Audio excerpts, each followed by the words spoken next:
Ladies and gentlemen, we now present George Edwards in Dr. Jekyll and Mr. Hyde.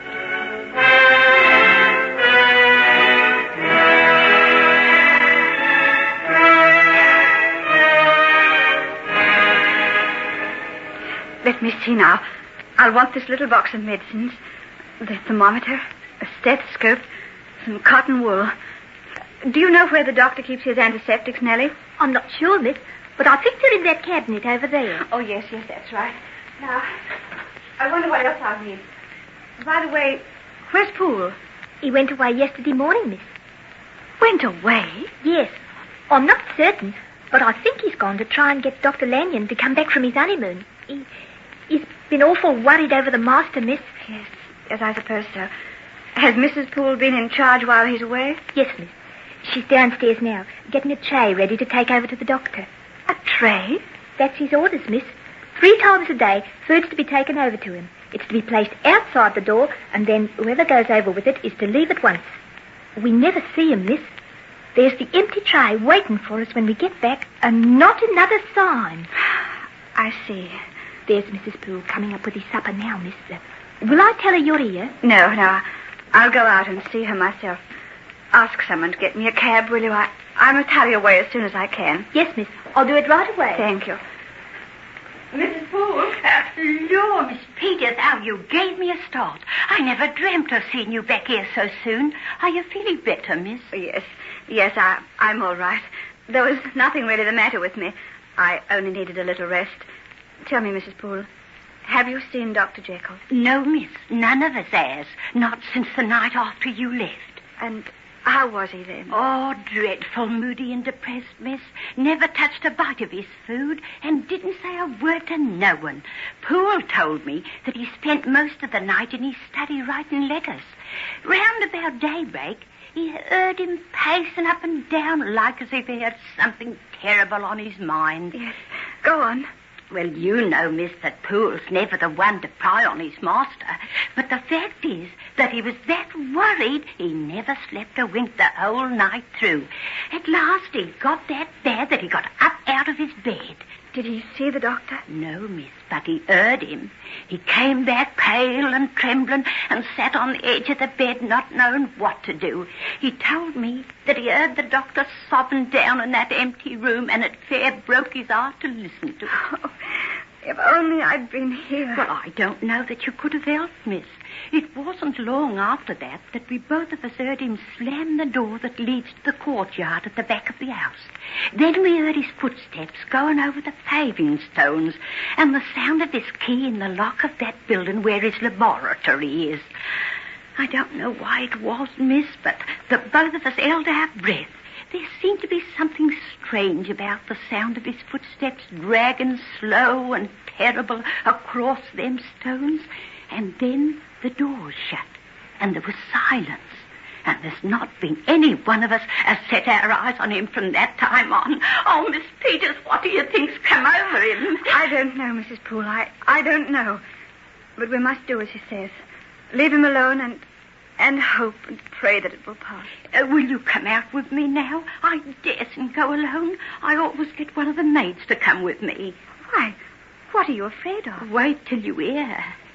Hear what? Come with me now and listen for yourself. It's time I took this food across. I dursn't be a minute late. All right.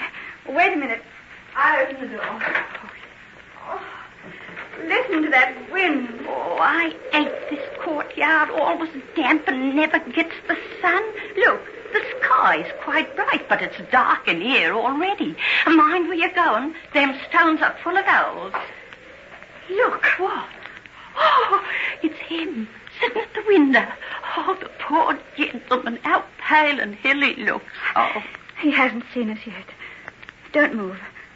Stay in the doorway, and I'll go and speak to him. Henry? Helen, what are you doing here? I came to see you, Henry. I heard that you were sick. I'm so glad to see you, dear. You must go away, Helen.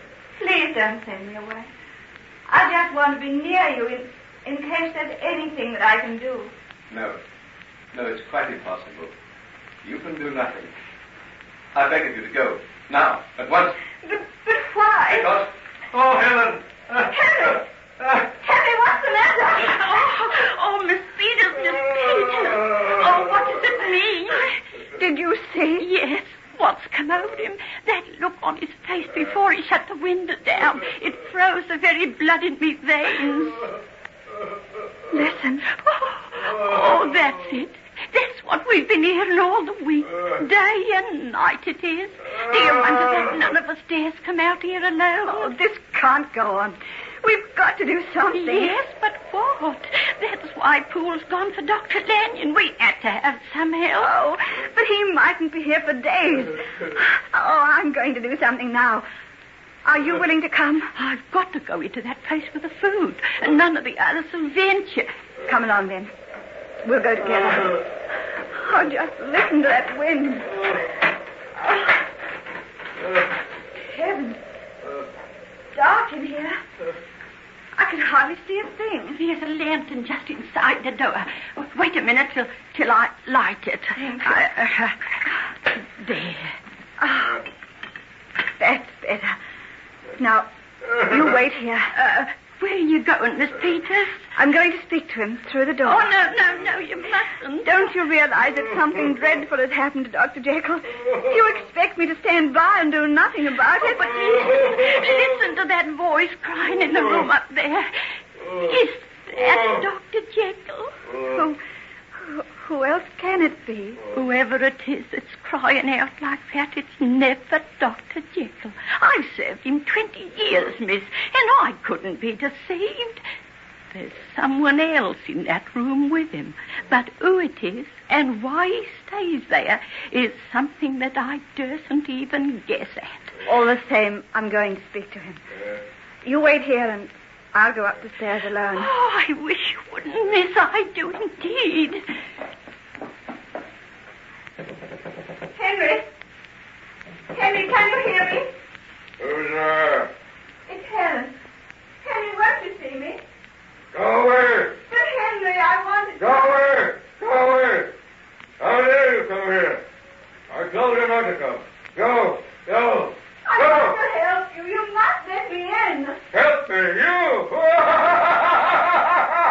You poor, weak, trembling thing! You think you've got it in your power to do anything for me? I'm beyond the power of heaven or hell. Get away! Get away before I tear down this door and show you what I am! Oh, was that my master's voice, Miss Peters? No.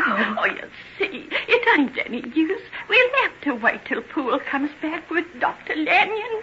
Are you there, Miss Peters? Yes, Nellie, what is it? The cab's been waiting for you, miss. The man says he can't stop much longer. Oh, very well.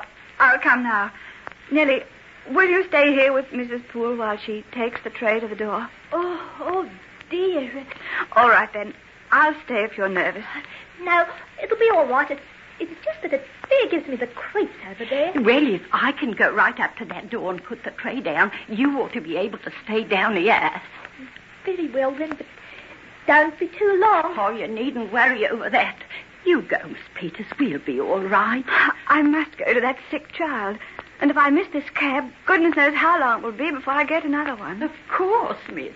Nellie, stop looking over your shoulder like that. There's nothing in that corner but a pile of empty boxes. I'll come back just as soon as I can, Mrs. Poole. Will you prepare a room for me? I'll stay here until Dr. Lanyon gets back. Yes, miss, that I will. And I'll be right glad to have you with us. I'll be back about 11 o'clock, I suppose. And you'll find me sitting up. I'll have some supper ready for you. Thank you very much. Goodbye. I'll go back to the house. Oh, listen to him. Oh, do worry, Mrs. Poole. I can't abide it if that's the truth. Oh, I'll go up right away. Pull yourself together now like a good girl.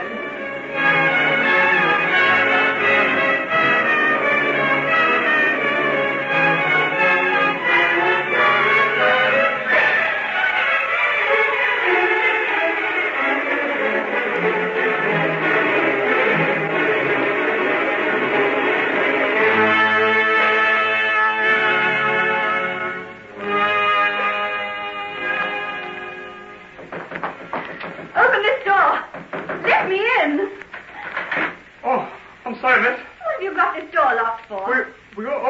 like when we in Cornelpus? Who are you? Oh, I'm the kitchen boy, miss. What are you doing up here in the main house? If you please, miss, all the servants has been coming up here at night. The servants' halls at the back. We hear him too down playing there. I see. Well, I suppose it's all right. Mrs. Poole's letting us sit down the fire in the big entrance hall. It helps to keep our spirits up. Oh, there's nothing to be afraid of. The doctor's very ill, that's all. And there's no...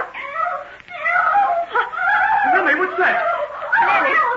Nellie, here, quiet. What's the matter? I saw him. He came out through the door.